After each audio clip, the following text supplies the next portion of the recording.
Good morning, students. I am Pradeep Singh Yadav, and today we will discuss about adaptive delta modulation. इससे पहले का जो भी हमारा लेक्चर था, जो भी हम लोगों ने प्रीवियस क्लास में जो देखा था, हम लोगों ने एक टॉपिक डिस्कस किया था, that is error occurs in delta modulation. ठीक, इससे पहले वाले लेक्चर को आप लोग एक बार जाके देखिएगा. वहां पे मैंने डिस्कस किया था कि डेल्टा मॉड्यूलेशन में कौन कौन से एरर ऑकर होते हैं. ठीक है. जब मैंने आप लोगों को वहां पे डेल्टा मॉड्यूलेशन का टॉपिक बताया था, तब मैंने बताया था कि जब भी किसी भी एनालॉगस सिग्नल को हमें डिजिटल फॉर्म में कन्वर्ट करना होता है तो उसके काफ़ी सारे प्रोसेस हो सकते हैं. तो उनमें से एक प्रोसेस था हमारा डेल्टा मॉड्यूलेशन. डेल्टा मॉड्यूलेशन में हम हर एक सैंपल को एक बिट से रिप्रेजेंट करते हैं. ठीक है. लेकिन जब हर एक सैंपल को एक बिट से हम रिप्रेजेंट करते हैं तो उस समय एक ड्रॉबैक ये ऑकर होता है कि अगर हमारे एनालॉग सिग्नल का एम्पलीट्यूड बहुत तेजी से वेरी हो, तब हमारी जो स्टेयर केस सिग्नल है उस एनालॉग सिग्नल को इजीली कैचअप नहीं कर पाती, कैच नहीं कर पाती है ना. तो उस समय जो एरर ऑकर होता है, that error is known as slope overload distortion. और वैसे ही जब दूसरी बात करते हैं कि जब हमारा एनालॉग सिग्नल का एम्पलीट्यूड बहुत ही धीरे धीरे चेंज होता है as compare to step size, उस समय हम थोड़े से चेंजेस को नलिफाई कर देते हैं. मतलब थोड़ा सा अगर चेंज होता है उसको भी हम एक फिक्स एम्पलीट्यूड से रिप्रेजेंट करते हैं, एक फिक्स्ड स्टेयर साइज से रिप्रेजेंट करते हैं. ठीक है. तो ये जो हमारे दो टाइप के एरर्स हैं ये हमारे ऑकर होते थे डेल्टा मॉड्यूलेशन में. ठीक है. तो अब इन एरर्स को हटाया कैसे जाए, इन एरर्स को रिमूव करने के लिए हमने मेथड यूज किया एडेप्टिव डेल्टा मॉड्यूलेशन का, जो हम इस क्लास में डिस्कस करने जा रहे हैं. ठीक है. लेकिन एडेप्टिव डेल्टा मॉड्यूलेशन आपको टॉपिक बताने से पहले मैं सबसे पहले आपको मॉड्यूलेशन को एक बार और इंट्रो दे रहा हूं यहाँ पे कि मॉड्यूलेशन क्या होता है. मैंने आपको बताया था कि जब हमें किसी भी लो फ्रीक्वेंसी सिग्नल को हायर डिस्टेंस ट्रांसमिट करना होता है तब हमें उस लो फ्रीक्वेंसी सिग्नल को मॉड्यूलेट करना होता है ना. तो लो फ्रीक्वेंसी सिग्नल की फ्रीक्वेंसी को चेंज करने के लिए, फ्रीक्वेंसी को बढ़ाने के लिए हम जो प्रोसेस अप्लाई करते हैं उस प्रोसेस को कहा जाता है मॉड्यूलेशन. यह मैंने आप लोगों को पहले बताया हुआ है. ठीक है. जो मैंने यहाँ पे सारे मेंशन किया हुआ है. लो फ्रीक्वेंसी सिग्नल को हम बेस बैंड सिग्नल भी कहते हैं. ठीक है. ओके. तो जब हम लो फ्रीक्वेंसी सिग्नल को हाई फ्रीक्वेंसी सिग्नल में कन्वर्ट करते हैं तो इस प्रोसेस को कहा जाता है मॉड्यूलेशन. ठीक है. तो कभी भी अगर हमें हायर डिस्टेंस सिग्नल ट्रांसमिट करना है तो मॉड्यूलेशन की जरूरत पड़ती है. ठीक. अब एटमॉस्फेयर में हमारे पास जितने सिग्नल हैं 95% सिग्नल हमारे एनालॉगस सिग्नल होते हैं. ठीक है. और जैसे जैसे टेक्नोलॉजी इंप्रूव होते जा रही है, एडवांस्ड होते जा रही है, हम ये देख रहे हैं कि जितने भी डिवाइसेस हमारे डिजिटल होते जा रहे हैं.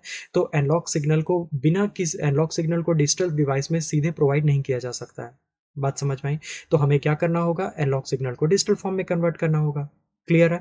तो एनालॉग सिग्नल को डिजिटल फॉर्म में कन्वर्ट करने के लिए हम analogue to digital converter use करते हैं. वैसे ही रिसीवर साइड में अगेन डिजिटल सिग्नल को एनालॉग सिग्नल में कन्वर्ट करना होगा, तो वहां पे हमें डिजिटल टू एनालॉग कन्वर्टर की जरूरत पड़ती है. ठीक है. ये तो कुछ मैं भी आप लोगों को बेसिक्स बता रहा हूँ. ठीक है यहाँ तक.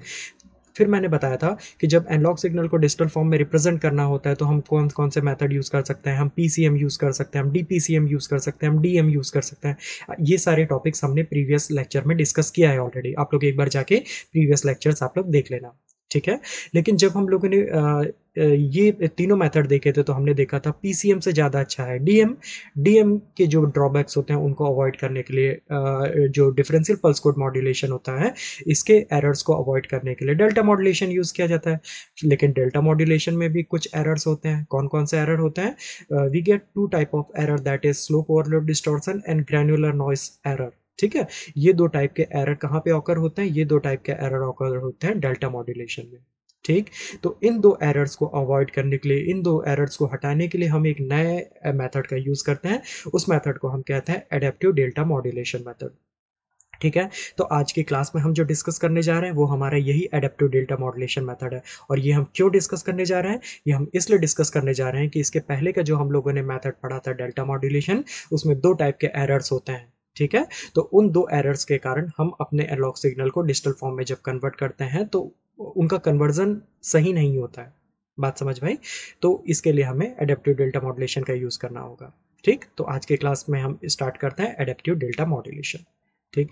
तो एडेप्टिव डेल्टा मॉड्यूलेशन बताने से पहले आप हमें इसकी कुछ थ्योरी देख लेते हैं, जो मैंने आप लोगों को बताया था कि डेल्टा मॉड्यूलेशन में कुछ एरर्स होते हैं, जैसे हमारा slope error, overload distortion, granular noise error को आइडियल नॉइस भी कहा जाता है।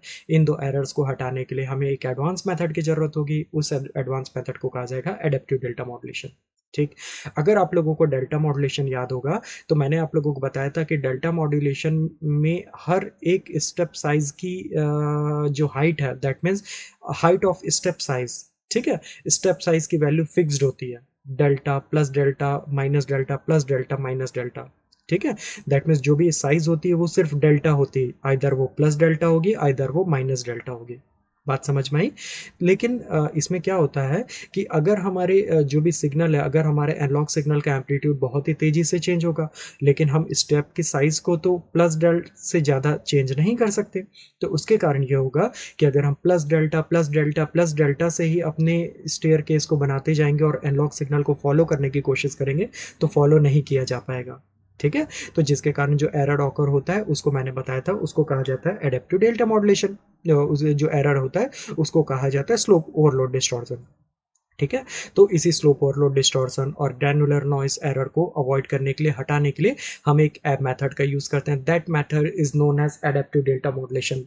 ठीक है, और इसका जो ब्लॉक डायग्राम है हम यहाँ पे डिस्कस करने जा रहे हैं। आप लोग यहाँ पे देखिए, ये जो हमारा ब्लॉक डायग्राम दिया हुआ है ये एडेप्टिव डेल्टा मॉड्यूलेशन का ब्लॉक डायग्राम है।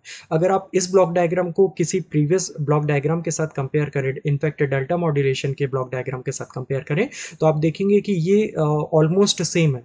सिर्फ एक डिफरेंस है, इस ये जो हमने एक्स्ट्रा ब्लॉक ऐड किया, logic for step size control. ठीक है, और यही जो ब्लॉक है ये रिस्पॉन्सिबल है स्टेप साइज की हाइट को चेंज करने के लिए। बात समझ में आई। इससे आप लोग ये समझिए कि अगर मैं इस ब्लॉक को ऐड नहीं करता तो हमें आउटपुट में कितनी साइज, हमें आउटपुट में यहाँ पे हमें क्या स्टेप साइज मिलती, हमें यहाँ पे स्टेप साइज मिलती प्लस डेल्टा। ठीक है, आइदर माइनस डेल्टा। बात समझ में आई। लेकिन इस लॉजिक ब्लॉक को यहाँ से ऐड करने के कारण अब यहाँ पे क्या साइज मिल सकती है, अब यहाँ पे मुझे स्टेप साइज मिल सकती है plus delta plus 2 delta plus 3 delta plus 4 delta and so on, या फिर minus delta minus 2 delta minus 3 delta minus 4 delta and so on. बात समझ में आई। डेल्टा मॉड्यूलेशन में यहाँ पे आउटपुट में क्या मिलता था, डेल्टा मॉड्यूलेशन में यहाँ पे सिर्फ प्लस और माइनस डेल्टा मिलता, लेकिन यहाँ पे हमारा plus plus minus delta 2 delta 3 delta 4 delta हमें कुछ भी मिल सकता है। समझ में आई आप लोगों को। मतलब इसका मतलब ये हुआ कि जो स्टेप साइज की वैल्यू है वो हमारी चेंज होते जाएगी कंटिन्यूअस, और अगर स्टेप साइज की वैल्यू कंटिन्यूअस चेंज होते जाएगी तो डेफिनेटली अगर हमारा इनपुट सिग्नल का एम्पलीट्यूड ज़्यादा तेजी से चेंज हो रहा है तो हमारी स्टेप साइज उसको फॉलो कर पाएगी। बात समझ में आई। अब ये जो हमारा डिले वाला जो भी सर्किट है इसको हम लोग इंटीग्रेटर भी कहते हैं। यहाँ जैसा मैंने यहाँ पे मेंशन किया है, ये जो हमारा डिले ब्लॉक है ये इंटीग्रेटर भी कहलाता है। अगर इसके बारे में आपको देखना है तो आप प्रीवियस लेक्चर में एक बार जाके देख सकते हैं। ठीक है, वहाँ पे मैंने बताया था कि यहाँ से जो इनपुट आता है उसको हम एक्स एन टी एस कहते हैं, डिले का जो आउटपुट आता है उसको मैं X cap N T S कहता हूँ। दोनों के बीच में जो डिफरेंस आता है, डिफरेंस के बाद डिफरेंस मतलब X of N T S minus X cap of N T S, जब हम दोनों के बीच का डिफरेंस लेते हैं तब हमें यहाँ पे एरर सिग्नल मिलता है। अब जब एरर सिग्नल की वैल्यू बेटा, अगर ये एरर सिग्नल की वैल्यू यहाँ पे पॉजिटिव आएगी, पॉजिटिव कब आएगी, जब ये बड़ा होगा इससे, है ना। तो अगर एरर सिग्नल की वैल्यू पॉजिटिव आएगी तो मुझे यहाँ पे मिलेगा प्लस डेल्टा, अगर एरर सिग्नल की वैल्यू नेगेटिव आएगी तो मुझे आउटपुट में मिलेगा माइनस डेल्टा। बात समझ में आई। मान लो अगले केस में फिर से अगर मुझे यहाँ पे माइनस मिल जाता, पहले तो माइनस मिला लेकिन अगली बार फिर से अगर माइनस मिल जाएगा तो अगली बार यहाँ पे हमें माइनस डेल्टा नहीं मिलेगा, अगली बार हमें यहाँ पे आउटपुट है माइनस 2 डेल्टा मिलेगा। बात समझ में आई।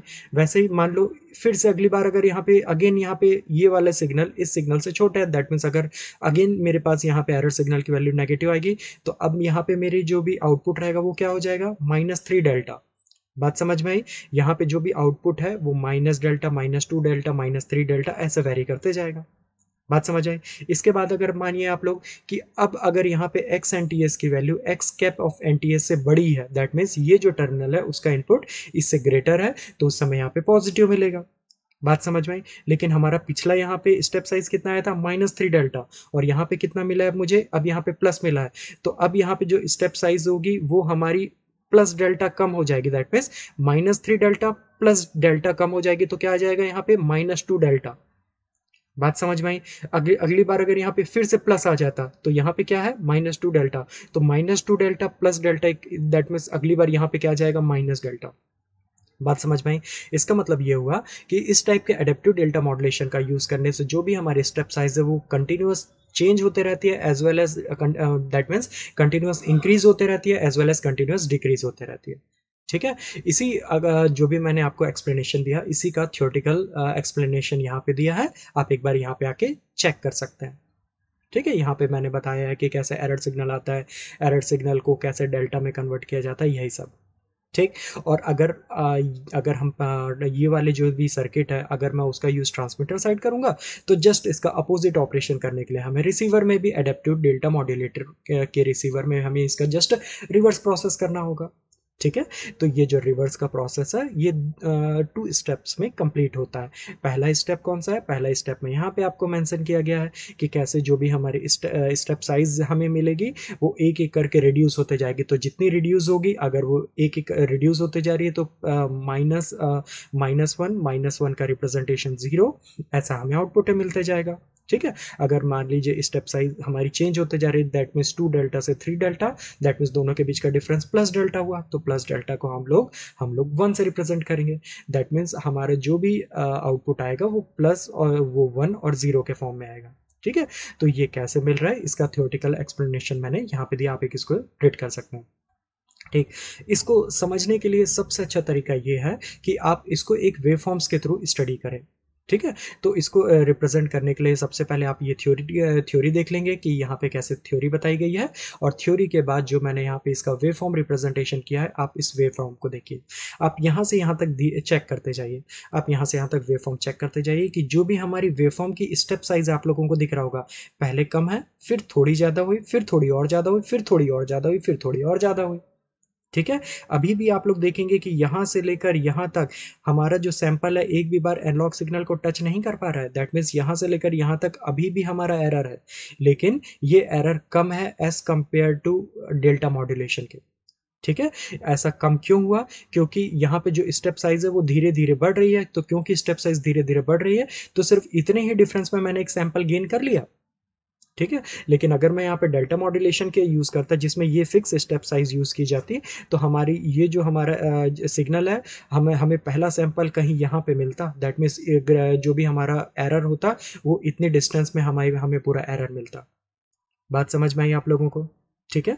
तो ये जो हमारी स्टेप साइज़ है, ये इंक्रीज़ कैसे हो रही है? अगर मैं आप लोगों को फिर से एक बार बताना चाहूँ, तो आप लोग देख सकते हैं कि ये जो हमारा कंटीन्यूअस सिग्नल है, इसको हम यहाँ पे एक SXT कह रहे हैं। अगर मैं इसको डिस्क्रीट टर्म में कहूँ, तो ये हमारा continuous signal X of NTS है। ठीक है? वैसे जो हमारा स्टेयरकेस है बेटा, ये है X कैप ऑफ NTS।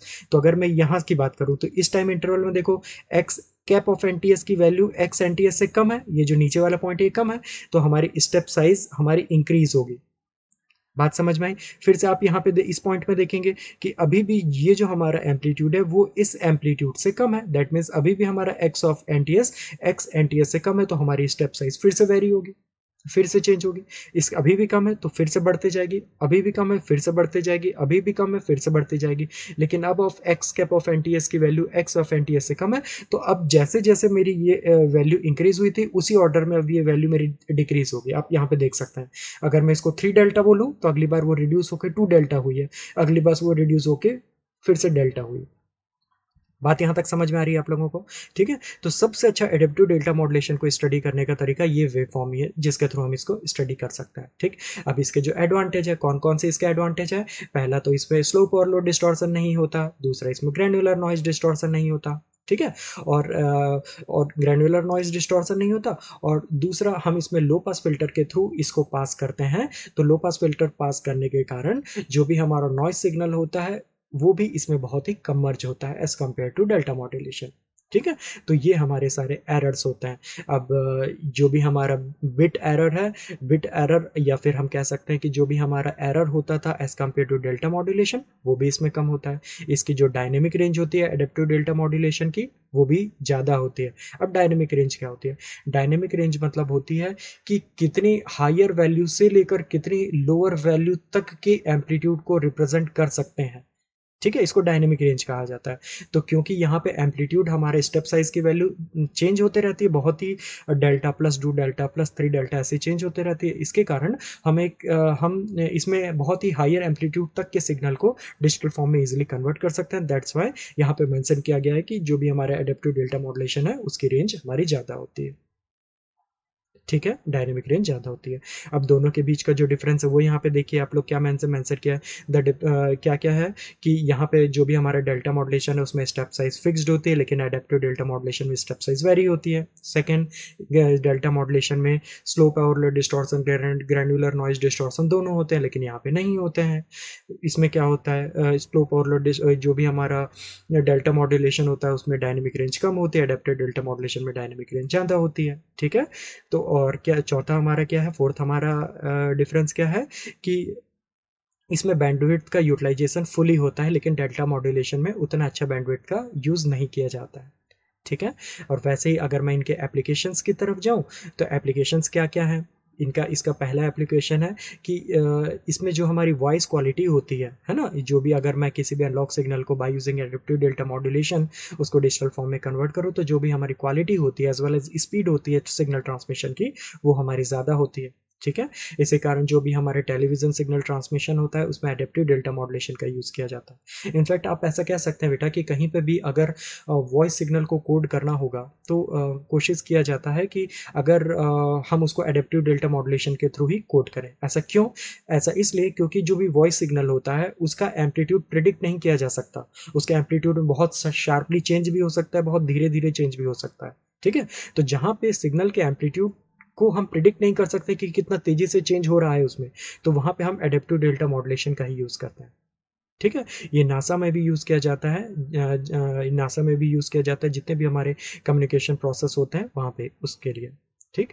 तो ये सब आप लोग एप्लीकेशन से आते देख सकते हैं। ठीक? Thank you so much.